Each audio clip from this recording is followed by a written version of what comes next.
Hello everyone, welcome back to another video. Today's video will be something different compared to the usual, as I will be explaining why I switched back to XPlane 12 from Microsoft Flight Simulator 2024 as my primary simulator.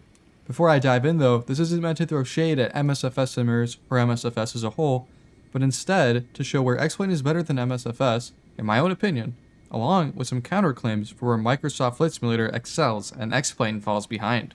Although I will compare the vanilla stuff from the simulators, I will definitely add in some ties to add-ons, as realistically the majority of simmers add at least one thing to their sim, whether it be a custom airport or an aircraft or a script. While what you'll be seeing in the simulators might be a bit modified, such as an XPlane and a Microsoft Flight Simulator, I'm using FS Realistic and XP Realistic respectively, what you'll be seeing for the most part is just vanilla and default. Starting off, let's talk about something that stands out upon loading in. The menus are a lot different, and when going through the settings, I find XPlanes to be easier to navigate through. In MSFS, it feels a bit cluttered, while XPlane seems simpler and cleaner. The UI just makes it so much easier to navigate around. Additionally, you have the option to load up the aircraft cold and dark, or with the engines on, both at the gate and on the runway, which is something not seen in MSFS to my knowledge. In Microsoft Flight Simulator, if you want to start with the engines on, you need to load on a runway. Unless you have an aircraft that has an EFB, which lets you set it ready to taxi, ready for takeoff, and so forth.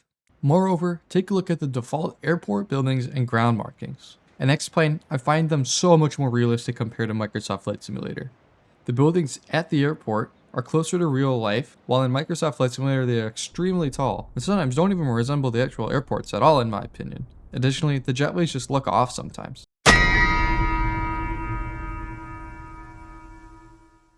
Taking a look at the ground markings, I also find XPlanes to be closer to real life, as by default the majority of airports in the United States have black borders to the taxi lines which aren't present in MSFS.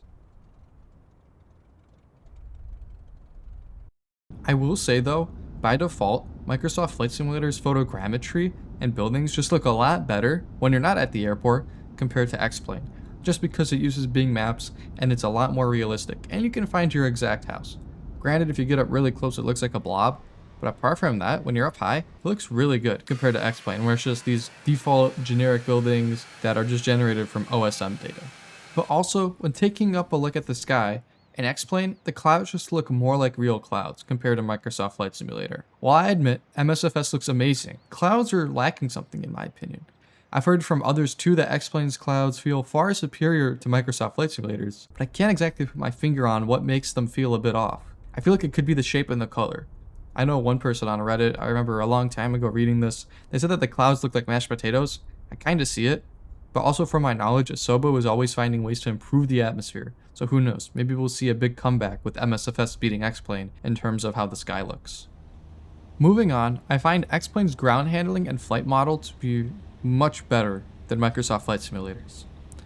Although, with some tweaking, Microsoft Flight Simulator can be really similar to XPlane, I find XPlane to have less wonky movements, and simply extending the flaps can cause a change in flight dynamics, which I haven't really seen much in Microsoft Flight Simulator with a default aircraft, specifically the Cessna 172. And although I know I don't have a pilot's license, I have flown in the Cessna 172 before, and hopefully I can go with my friend this summer to log some hours.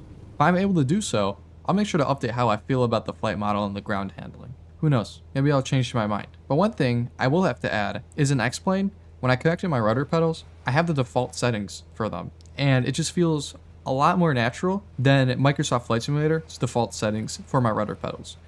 Microsoft Flight Simulator had to adjust the sensitivity and the reactivity just to make it feel like it's an actual airplane instead of moving my rudder pedal just a little bit and then the plane immediately turns that way. I feel like in Microsoft Flight Simulator, things have improved a little bit and it feels a lot better. But still, I feel like there is a lot more that I would like to see compared to XPlane. And next up, I want to talk about the replay modes of both simulators.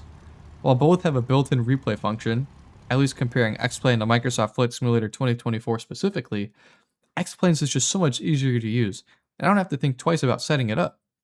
I don't have to start recording, as it automatically records everything from start to finish. And I find it so much better and easier than Microsoft Flight Simulator.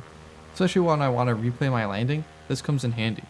I will say though, I might not like the Microsoft Flight Simulator replay function just because I'm a bit salty that I don't know how it even works, which is kind of funny given the amount of stuff I've done with computers. The fact that I can't get that to work is just beyond me. But yet again, I could just be stupid and I don't know what I'm doing.